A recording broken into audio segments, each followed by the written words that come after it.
4 English ಪದ ಕಲ್ತ್ಬಿಟ್ಟು ನಮ್ಮ ವೇಷ ಹಾಕ್ಕೊಳ್ಳೋಕ್ಕೂ ಬರಲ್ಲ, ಅಶ್ಲೀಲವಾದ ಯಾವುದು ವೆಸ್ಟರ್ನ್ ಡ್ರೆಸ್ ಹಾಕ್ಕೊಂಡು ಮಾಲಲ್ಲಿ ತಿರುಗಾಡಿಕೊಂಡು ಇಡೀ ದಿನ ಟೈಮ್ ವೇಸ್ಟ್ ಮಾಡಿಕೊಂಡು I did shopping in MG road ಅಂತ ಬಂದುಬಿಟ್ಟು ನಾನು ತುಂಬ ಪ್ರೋಗ್ರೆಸಿವ್ ಅಂತ ಅಂದ್ಕೊಂಡಿರುವಂಥ ಮೂರ್ಖತನದಿಂದ ಇವತ್ತು ನಮ್ಮ ಸಮಾಜ ತುಂಬ ದುರ್ಬಲವಾಗ್ತಾ ಇದೆ.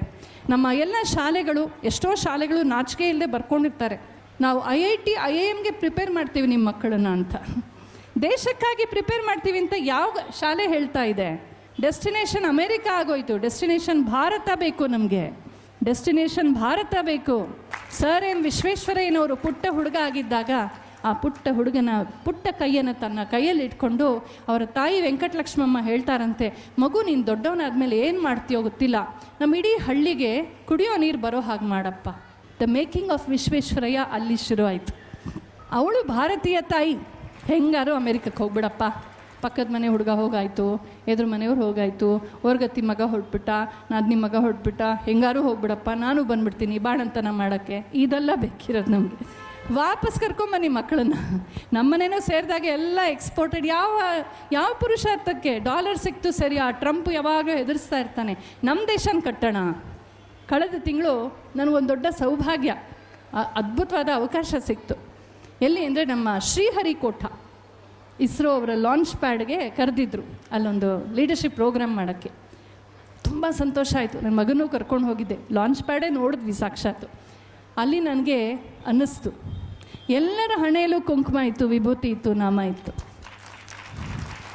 ಇಂಗ್ಲೀಷು ಮಿನಿಮಲ್, ತಮಿಳು ತೆಲುಗು ಕನ್ನಡ ಮಾತಾಡ್ಕೊಂಡು ಆರಾಮವಾಗಿದ್ದರು. ಈ ಸ್ಟೈಲು ಫ್ಯಾಷನ್ನು ಜೀನ್ಸು ಅದು ಇದು ಎಂಥದ್ದೂ ಇಲ್ಲ. ಪ್ರತಿಯೊಂದು ಯೂನಿಟಲ್ಲೂ ಕೂಡ ಸರಸ್ವತಿ, ಗಣಪತಿ, ಕೃಷ್ಣ, ದುರ್ಗಾ, ಶಿವ ಚಿತ್ರಗಳು. ಪ್ರತಿದಿನವೂ ಪೂಜೆಯಿಂದ ಶುರುವಾಗುತ್ತೆ. ಕ್ಯಾಂಪಸ್ ಒಳಗೆ ಚಂದ್ರಮೌಳೀಶ್ವರ, ಕಾಮಾಕ್ಷಿ ಮತ್ತು ನಾರಾಯಣರ ಗುಡಿ ಇದೆ. ಪ್ರತಿಯೊಂದು ಕೆಲಸ ಮಾಡುವಾಗಲೂ ಅವರು ತೆಂಗಿನಕಾಯಿ ಹೊಡೆದು ಪೂಜೆ ಮಾಡಿ ಶುರು ಮಾಡ್ತಾರೆ. ಪಕ್ಕದಲ್ಲೇ ತಿರುಪತಿ ತಿಮ್ಮಪ್ಪನಿಗೆ ಪೂಜೆ ಮಾಡಿಸದೆ ಯಾವ ಒಂದು ಚಿಕ್ಕ ಕೆಲಸವನ್ನು ಮಾಡೋದಿಲ್ಲ. ಅಷ್ಟು ಭಾರತೀಯತೆ, ಅಷ್ಟು ಒಂದು ಸಂಪ್ರದಾಯ ನಿಷ್ಠೆ ಅವರಲ್ಲಿದೆ. ಆದರೆ ರಾಕೆಟ್ ಇಂಜಿನಿಯರಿಂಗ್, ಹೈಯೆಸ್ಟ್ ಇಂಜಿನಿಯರಿಂಗ್ ಟೆಕ್ನಾಲಜಿನ ಅವರು ಡೀಲ್ ಮಾಡ್ತಾ ಇದ್ದಾರೆ. ಆದರೆ ಅಷ್ಟು ಸರಳವಾಗಿದ್ದಾರೆ. ಇದು ನಿಜವಾದ ಭಾರತ. ನಮ್ಮ ಬೆಸ್ಟ್ ಬ್ರೈನ್ಸ್ ಎಲ್ಲ ಆಚೆ ಹೋಗ್ಬಿಟ್ಟಿದೆ ಅಂತ ನಾನು ಅಂದ್ಕೊಳ್ತಿದ್ದೆ. ಅದು ನಂಗೆ ಅನ್ನಿಸ್ತು, ಬೆಸ್ಟ್ ಬ್ರೈನ್ಸ್ ಎಲ್ಲ ಇಲ್ಲೇ ಇಸ್ರೋನಲ್ಲೇ ಇವೆ ಅಂತ ಅನ್ನಿಸ್ತು ನನಗೆ. ನಾವು 4 ಪದ ಇಂಗ್ಲೀಷ್ ಕಲಿತ ತಕ್ಷಣ, ಒಂದು ಕೆಲಸ ಸಿಕ್ಕಿದ ತಕ್ಷಣ ನಮ್ಮ ಕನ್ನಡ ಮರ್ತು ಬಿಡಬೇಕು, ಸಂಸ್ಕೃತ ಮರ್ತು ಬಿಡಬೇಕು, ಶಿಕೆ ತೆಗೆದ್ಬಿಡಬೇಕು, ನಮ್ಮ ಭಾರತೀಯ ವೇಷ ಹಾಕೋಬಾರ್ದು ಅಂತನ್ನುವ ಆ ಮೈಂಡ್ ಸೆಟ್ಟಿನ ಮೊದಲು ಆಚೆ ಬರಬೇಕು ನಾವು. ಭಾರತೀಯತೆ, ವೇಷ, ಭೂಷ, ಭಾಷೆ, ಆಹಾರ, ಆಚಾರ, ವಿಚಾರ ಮತ್ತು ಕೂಡು ಕುಟುಂಬಗಳು. ತಂದೆ ತಾಯಂದ್ರನ್ನ ನನಗೆ ತುಂಬ problem, generation gap, what nonsense. ಇವತ್ತೇನಾಗ್ತಾ ಇದೆ ಜನ್ರೇಷನ್ ಗ್ಯಾಪ್ ಅಂತ. ಮನೆಯಲ್ಲಿ ಹಿರಿಯರಿದ್ದರೆ ನೆಟ್ಟಿಗೆ ಮನೆಯಲ್ಲಿ ಅಡುಗೆ ಮಾಡ್ತೀವಿ, ಹೌದು ಅಲ್ವಾ? ಒಬ್ಬರು ದೊಡ್ಡವರು ನಮಗೆ ಗದರಿಸಿ ಬದರಿಸಿ ಹೇಳಿದ್ರೆ ನಾವು ಸರಿಯಾಗಿರ್ತೀವಿ. ಇವತ್ತು ಬರೀ ಜಂಕ್ ಫುಡ್ಡು, ದೇಹ ಹಾಳು, ಮನಸ್ಸು ಹಾಳು. ಐ ಡೋಂಟ್ ಕೇರ್, ನಾನು ನನ್ನ ಜೀವನ ಏನಾಗುತ್ತೆ. 30 ವರ್ಷಕ್ಕೆ ಎಲ್ಲರಿಗೂ BP, ಡಯಾಬಿಟಿಸು, ಅದು ಇದು ರೋಗ, ಕಾಯಿಲೆ. ಮದುವೆ ಕೂಡ ನೆಟ್ಟಿಗಿರ್ತಾ ಇಲ್ಲ, ಮಾತೆತ್ತರೆ ಡಿವೋರ್ಸು. 65 ವರ್ಷ, 66 ವರ್ಷ ನನ್ನ ತಂದೆ ತಾಯಿ ಒಟ್ಟಿಗೆ ಬದುಕಿದ್ದಾರೆ. ಒಂದೇ ಒಂದು ಜಗಳ ಇಲ್ಲದೆ. ಹೇಗೆ ಅಂತ ಕೇಳ್ತೀನಿ, ನಗ್ತಾರೆ, ಹಾಗೆ ಅಂತ ಹೇಳ್ತಾರೆ ಅವರು.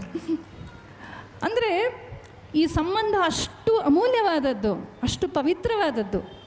ನಮ್ಮದು 7 ಜನ್ಮಗಳ ಪ್ಲ್ಯಾನ್ ಅಲ್ವಾ? 7 ಜನ್ಮ ಜೊತೆಲಿರೋಕ್ಕೆ ನಾವು ಪ್ಲ್ಯಾನ್ ಮಾಡ್ತೀವಿ. ಇಂಥ ದೇಶ ಎಲ್ಲಿ ಸಿಕ್ಕತ್ತಪ್ಪ? ಇಂಥ ಧರ್ಮ ಎಲ್ಲಿ ಸಿಕ್ಕತ್ತೆ? ಇಂಥ ಮೌಲ್ಯಗಳು ಎಲ್ಲಿ ಸಿಕ್ಕತ್ತೆ? ಜಗತ್ತೆಲ್ಲ ನೋಡ್ಕೊಂಬಂದ್ಬಿಡಿ. ಎಷ್ಟು ಹೇರ್ ಸ್ಟೈಲ್ಸ್ ಇತ್ತು ನಮ್ಮಲ್ಲಿ.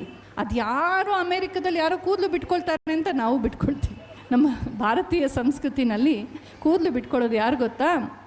ಪ್ರೋಷಿತ ಭರ್ತೃಕೆ, ವಿರಹದಲ್ಲಿರೋಳು, ಗಂಡ ಬೇರೆ ಊರಿಗೆ ಹೋಗ್ಬಿಟ್ಟಂಥವಳು, ದುಃಖದಲ್ಲಿರೋಳು, ಏಕವೇಣಿ ಆಗಿರೋದು.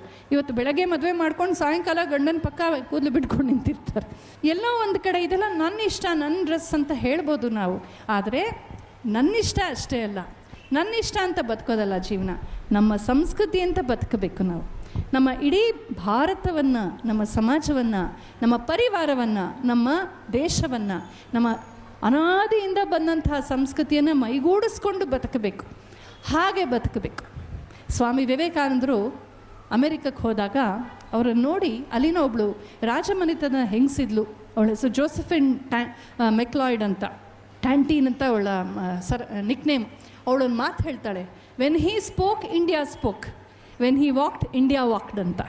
ನಮ್ಮ ಬಗ್ಗೆ ಹಂಗೆ ಹೇಳೋಕ್ಕಾಗತ್ತಾ? ಯಾರಿಗಾದರೂ ಹೇಳೋಕ್ಕಾಗಬೇಕು ತಾನೇ? ನಮ್ಮಲ್ಲಿ ಭಾರತೀಯವಾದ ಏನಿದೆ ಸ್ವಲ್ಪ ಯೋಚನೆ ಮಾಡಿ ನೋಡಿ. ಬರೀ ಡಾಲರ್ಗಾಗಿ ಹೋಗೋರನ್ನ ಇಂಡಸ್ಟ್ರಿಯಲ್ ಲೇಬರ್ ಥರ ಟ್ರೀಟ್ ಮಾಡ್ತಾರೆ, ಏನು ಮರ್ಯಾದೆ ಕೊಡಲ್ಲ.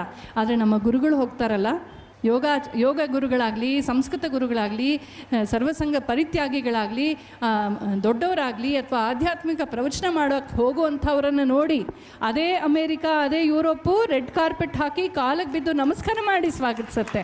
ಯಾಕೆ ಹೇಳಿ? ಅವರು ಭಾರತೀಯ ಸಂಸ್ಕೃತಿಯ ಪ್ರತಿನಿಧಿಗಳು. ನಾನು ಯಾವ ದೇಶಕ್ಕೆ ಹೋದರೂ ಕೂಡ ಎಕ್ಸ್ಟ್ರಾ ಎಚ್ಚರವಾಗಿ ಹೋಗ್ತೀನಿ.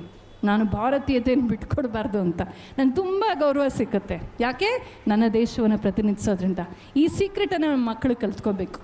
ನಾವು ಇನ್ನೊಬ್ಬರ ಕಾಪಿ ಪೇಸ್ಟ್ ಆಗೋದಲ್ಲ, ಅದು ಸ್ಲೇವರಿ, ಅದು ದಾಸ್ಯ.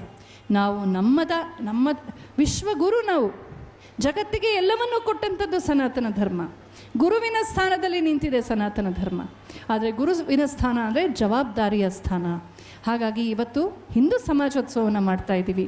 ಈ ಹೆಮ್ಮೆಗೆ ಹಿನ್ನೆಲೆಯಲ್ಲಿ ನಮಗೆ ಅರಿವಿರಬೇಕು.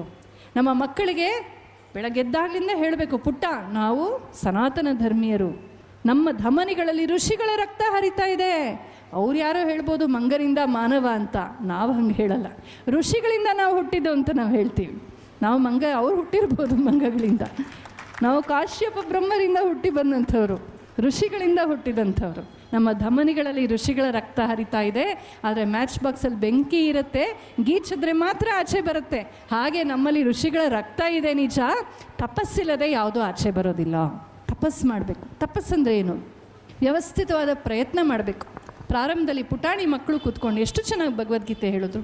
ನಾನು ಯೋಚನೆ ಮಾಡ್ತಾ ಇದ್ದೆ, ಮಕ್ಕಳು ಅದರಿಂದ ಅಷ್ಟು ಚೆನ್ನಾಗಿ ಹೇಳಿದ್ರು. ಎಲ್ಲರೂ ಹಿಂಗೆ ಇಟ್ಕೊಂಡು ಅಚ್ಚುಕಟ್ಟಾಗಿ ಕೂತ್ಕೊಂಡು ಕೊನೆಯವರೆಗೂ ಹೇಳಿದ್ರು. ದೊಡ್ಡವರಾಗಿದ್ದರೆ ಸರಿಯಾದ ರೀತಿಯಲ್ಲಿ ವ್ಯವಸ್ಥಿತವಾಗಿ ಅವ್ರಿಗೆ ಟ್ರೈನಿಂಗ್ ಕೊಟ್ಟರೆ ಏನು ಬೇಕಾದ್ರೂ ಮಾಡೋಕ್ಕೆ ಸಾಧ್ಯ.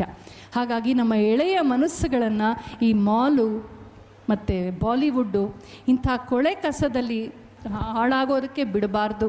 ಸ್ವಾಭಿಮಾನವನ್ನು ತುಂಬಬೇಕು. ನಾನು ರಾಮಾಯಣದಲ್ಲಿ ಎಷ್ಟೋ ನೀತಿಗಳಿವೆ. ಒಂದು ನೀತಿಯನ್ನು ಶ್ರೀರಾಮನ ಜೀವನದಿಂದ ನಾನು ಕಲ್ತ್ಕೊಂಡಿದ್ದೇನು ಅಂದರೆ, ನಮ್ಮನ್ನು ವೈಯಕ್ತಿಕವಾಗಿ ಯಾರಾದರೂ ನೋಯಿಸಿದ್ರೆ, ಅವಮಾನ ಮಾಡಿದ್ರೆ, ನಿಂದಿಸಿದ್ರೆ, ಆಡ್ಕೊಂಡ್ರೆ ಕ್ಷಮಿಸ್ಬಿಡೋಣ. ರಾಮ ಅಂಥ ಕೈಕೇಯನ್ನೇ ಕ್ಷಮಿಸ್ಬಿಟ್ಟ, ಮಂಥರನ್ನೇ ಕ್ಷಮಿಸ್ಬಿಟ್ಟ. ತನ್ನ ಜೀವನದಲ್ಲೇ ಒಂದು ವಿಪ್ಲವವನ್ನು ಉಂಟು ಮಾಡಿದಂಥವ್ರನ್ನೆಲ್ಲ ಸೀತಾರಾಮರಿಗೆ ಕ್ಷಮಿಸ್ಬಿಟ್ರು. ಅಂತಹ ಸೀತಾರಾಮರನ್ನು ಬೇರ್ಪಡಿಸಿ ವಿಯೋಗ ತಂದಂಥ ಅಯೋಧ್ಯೆ ಪ್ರಜೆಗಳನ್ನು ಅವ್ರಿಗೆ ಕ್ಷಮಿಸಿದ್ರು. ಆದರೆ ಯಾರಾದರೂ ಒಬ್ಬ ಧರ್ಮಾತ್ಮನಿಗೆ, ಋಷಿಗೆ, ಮುನಿಗೆ, ಆಶ್ರಮಕ್ಕೆ, ಒಳ್ಳೆಯವ್ರಿಗೆ ತೊಂದರೆ ಆದರೆ ಧನಸ್ಸನ್ನು ಹಿಡ್ಕೊಂಡು ಹೊರಡ್ತಾ ಇದ್ದ ಶ್ರೀರಾಮ. ವೈಯಕ್ತಿಕ ನೆಲೆಯಲ್ಲಿ ಕ್ಷಮೆ. ಯಾರಾದರೂ ನಮ್ಮ ರಾಮನನ್ನು, ಕೃಷ್ಣನನ್ನು, ದೇವರನ್ನು, ಗುರುಗಳನ್ನು, ಸನ್ಯಾಸಿಗಳನ್ನು, ನಮ್ಮ ವಿದ್ಯೆಯನ್ನು, ನಮ್ಮ ಬಿಂದಿಯನ್ನು, ವೇದಾಂತವನ್ನು ಆಡಿಕೊಂಡ್ರೆ ಖಂಡಿತ ನಾವು ಸುಮ್ಮನಿರಬಾರ್ದು. We must counter it. ಒಪ್ಕೊಳ್ತೀರಾ? ಮೊದಲು ಅದನ್ನು ಶುರು ಮಾಡಬೇಕು ನಾವು.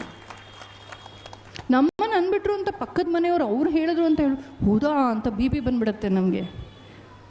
ನಮ್ಮ ವಿಚಾರದಲ್ಲಿ ಅಷ್ಟೊಂದು ರಿಯಾಕ್ಟ್ ಆಗ್ತೀವಿ. ಆದರೆ ನಮ್ಮ ದೇವತೆಗಳನ್ನು ನಮ್ಮ ಸಿನಿಮಾಗಳಲ್ಲಿ, ದಯವಿಟ್ಟು ಇದನ್ನು ಹೇಳ್ತಾ ಇದ್ದೀನಿ, ನಮ್ಮ ಸಿನಿಮಾಗಳಲ್ಲಿ, ನಮ್ಮ ಧಾರಾವಾಹಿಗಳಲ್ಲಿ ಅದೆಷ್ಟು ಆಡ್ಕೊಳ್ತಾರೆ ಸನ್ಯಾಸಿಗಳನ್ನು. ನಾವೆಷ್ಟು ಇಮ್ಯೂನ್ ಆಗಿದ್ದೀವಿ. ಕಾಫಿ ಕುಡ್ಕೊಂಡು ಆರಾಮವಾಗಿ ನೋಡ್ತೀವಿ. ಎದೆ ತಟ್ಟಿ ಹೇಳಿ, ನಿಜಕ್ಕೂ ಹಾಗೆ ವರ್ತಿಸ್ತಾ ಇದ್ದಾರೆ ನಮ್ಮ ಸನ್ಯಾಸಿಗಳು? ನಿಜಕ್ಕೂ ಹಂಗೆ ಮಾಡ್ತಾ ಇದ್ದಾರಾ?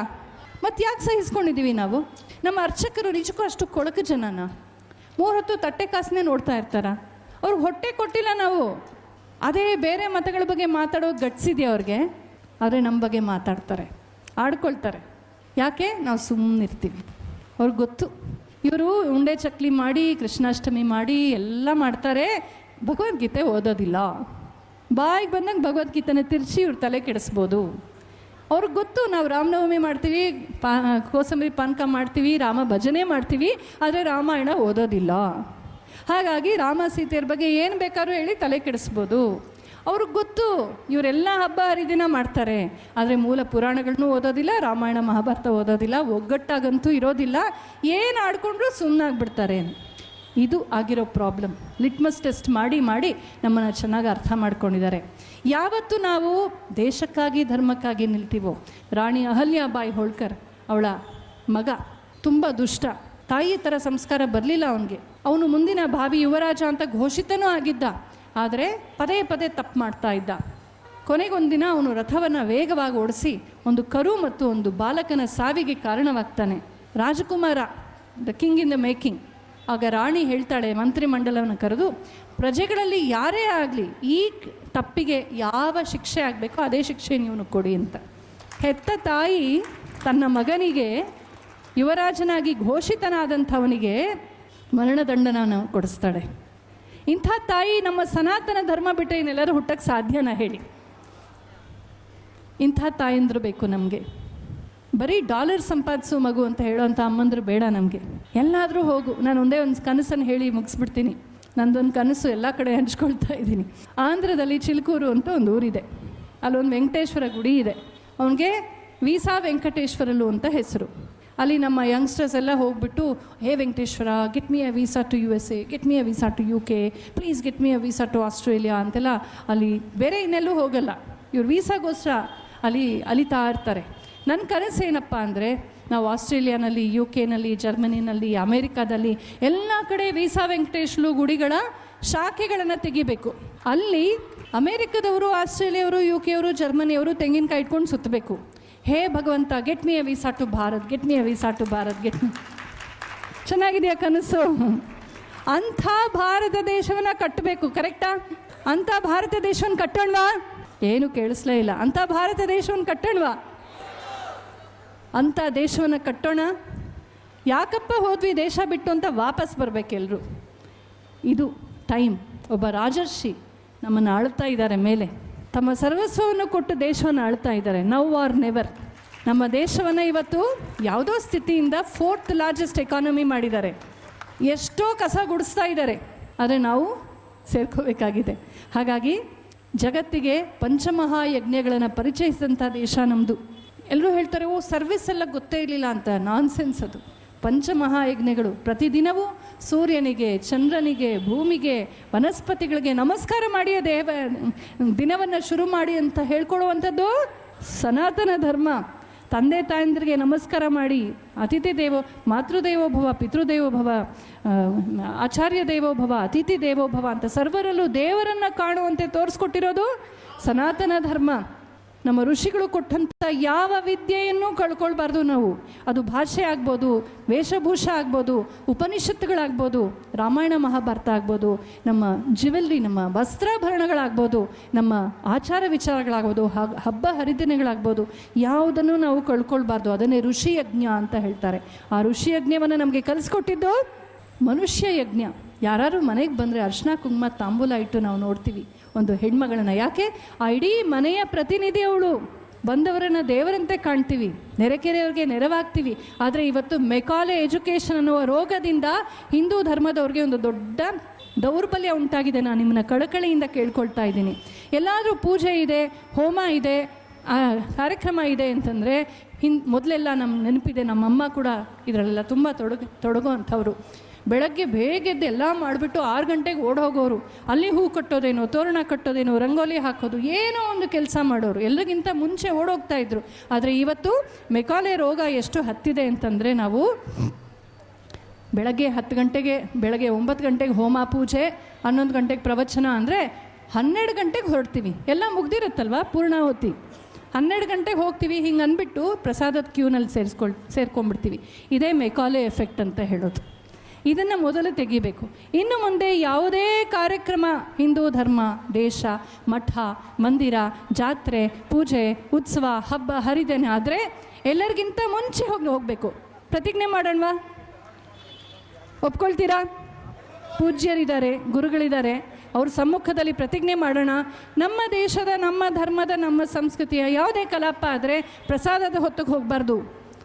ಪ್ರಾರಂಭದಲ್ಲಿ ಹೋಗಿ ಜಮಖಾನ ಹಾಕಬೇಕು, ಕ್ಲೀನ್ ಮಾಡಬೇಕು, ಸಹಾಯ ಮಾಡಬೇಕು, ಎಲ್ಲರಿಗೂ ಬಡಿಸಿ ಮಿಕ್ಕಿದ್ದನ್ನು ತಿನ್ನಬೇಕು. ಯಜ್ಞಶಿಷ್ಟಾಶಿನಸ್ಸಂತೋ ಮುಚ್ಚಂತೆ ಸರ್ವಕಿಲ್ಬಿಷಯಿ ಅಂತ ಶ್ರೀಕೃಷ್ಣ ಹೇಳ್ತಾನೆ. ಯಜ್ಞಶೇಷ ಅಂದರೆ ಎಲ್ಲರಿಗೂ ಹಂಚಿ ಆದಮೇಲೆ ಉಳಿಯತ್ತಲ್ಲ ಅದು. ಇಂಥ ಕೆಲವು ಮೌಲ್ಯಗಳನ್ನು ನಾವು ಕಲಿಬೇಕಾಗಿದೆ. ಅಲ್ಲೆಲ್ಲ ಕೂತಿದ್ರು, ಮುಂದೆ ಬನ್ನಿ ಅಂತ ಅಷ್ಟು ಕೇಳ್ಕೊಳ್ಬೇಕಾಗಿ ಬಂತು. ಮುಂದಿನ ಸಲ ಮುಂದಿನ ಯಾವ ಕುರ್ಚಿನೂ ಖಾಲಿ ಬಿಡಬಾರ್ದು. ಮುಂದ್ಗಡೆಯಿಂದ ಫಿಲಪ್ ಆಗ್ತಾ ಹೋಗಬೇಕು. ಯಾಕೆ? ಮುಂದುವರಿಬೇಕಲ್ವ ನಾವು. ಹಿಂದೆ ಕೂತ್ಕೊಂಡು ನೋಡೋದಲ್ಲ, ಮುಂದೆ ಬರಬೇಕು, ಒಗ್ಗೂಡಬೇಕು. ಯಾವತ್ತು ಇಂಥ ಸ್ಪಿರಿಟ್ ನಮಗೆ ಬರುತ್ತೋ ಆವತ್ತು ನೋಡಿ, ರಾಮ ಕೃಷ್ಣ ಅವರೆಲ್ಲ ನಮ್ಮ ಹಿಂದೆ ಇದ್ದಾರೆ. ಆದರೆ ಸೋಮಾರಿಗಳಿಗೆ ಒಲಿಯೋದಿಲ್ಲ, ಸೋಮಾರಿತನ ಇರಬಾರ್ದು. ಒಂದು ಹೆಜ್ಜೆ ನಾವು ಹಾಕಬೇಕು. ನಿಮಿತ್ತ ಮಾತ್ರ ಭವಸವ್ಯ ಸಾಚಿನ್ ಅಂತ ಹೇಳ್ತಾನೆ. ಮೊದಲು ಒಂದು ಹೆಜ್ಜೆ ನಾವು ಹಾಕಿ ಹೇ ಕೃಷ್ಣ ಕಾಪಾಡು ಅಂದರೆ ಅವ್ನು ಕಾಪಾಡ್ತಾನೆ. ಮೊದಲು ಹೆಜ್ಜೆನೇ ಹಾಕದೆ ಕಾಫಿ ಕುಡಿತಾ ಎಲ್ಲ ಆಗೋಗುತ್ತಂತೆ ಅಂದರೆ ನೀನಂಥ ಮೂರ್ಖನಿಗೆ ನಾನು ಯಾಕೆ ಸಹಾಯ ಮಾಡಲಿ ಅಂತಾನೆ ಭಗವಂತ. ಹಾಗಾಗಿ ನಾವೆಲ್ಲರೂ ಸೇರೋಣ, ಈ ಭವ್ಯ ದೇಶವನ್ನು ಕಟ್ಟೋಣ, ಸನಾತನ ಧರ್ಮವನ್ನು ಉಳಿಸಿ ಬೆಳೆಸಿ ಬೆಳಗಿಸೋಣ. ನಮ್ಮ ಸನಾತನ ಧರ್ಮ ಉಳಿದ್ರೆ ಬರೀ ಸನಾತನ ಧರ್ಮ ಅಷ್ಟೇ ಅಲ್ಲ, ಈ ರಾಷ್ಟ್ರದಲ್ಲಿರುವ ಎಲ್ಲ ಮತಗಳು ಉಳಿಯತ್ವೆ. ಬೇರೆ ಮತಗಳಲ್ಲಿರುವಂಥ ಪಂಗಡಗಳಲ್ಲಿ ಅವರು ಕೂಡ ಎಲ್ಲ ಕಡೆ ಉಳಿಯೋಕ್ಕೆ ಸಾಧ್ಯವಾಗೋದು ಕೇವಲ ನಮ್ಮ ದೇಶದಲ್ಲಿ. ಅಂಥ ಅದ್ಭುತವಾದಂಥ ದೇಶ, ಅಂಥ ಅದ್ಭುತವಾದಂಥ ಧರ್ಮ ನಮ್ಮದು. ನಾವು ನಿಜಕ್ಕೂ ಧನ್ಯರು ಒಪ್ಕೊಳ್ತೀರಾ? ಅಂಥ ಸನಾತನ ಧರ್ಮದಲ್ಲಿ ಹುಟ್ಟಿದ್ದೀವಿ. ಭಗವಂತ ನಮಗೆ ತೇಜಸ್ಸನ್ನು ಕೊಡಲಿ, ಓಜಸ್ಸನ್ನು ಕೊಡಲಿ, ಶಕ್ತಿಯನ್ನು ಕೊಡಲಿ, ಸಂಘಟನೆಯನ್ನು ಕೊಡಲಿ. ನಾನು ಅನ್ನೋದನ್ನು ಬಿಟ್ಟು ನಾವು ಅಂತ ಮಾತಾಡೋಣ. ಸದಾ ನಾವು ನಾವು ನಾವು ಆ ಒಗ್ಗಟ್ಟಿನ ಭಾವದಲ್ಲಿ ಬದುಕೋಣ. ಕುಲ ಜಾತಿ ವರ್ಣಗಳನ್ನು ಬಿಟ್ಟು ಒಂದಾಗೋಣ ಅಂತ ಹೇಳ್ತಾ ಈ ಅವಕಾಶಕ್ಕಾಗಿ ಧನ್ಯವಾದವನ್ನು ಹೇಳ್ತೀನಿ. ಜೈ ಬೋಲೋ ಸನಾತನ ಹಿಂದೂ ಧರ್ಮ ಕಿ. ನಮಸ್ಕಾರ.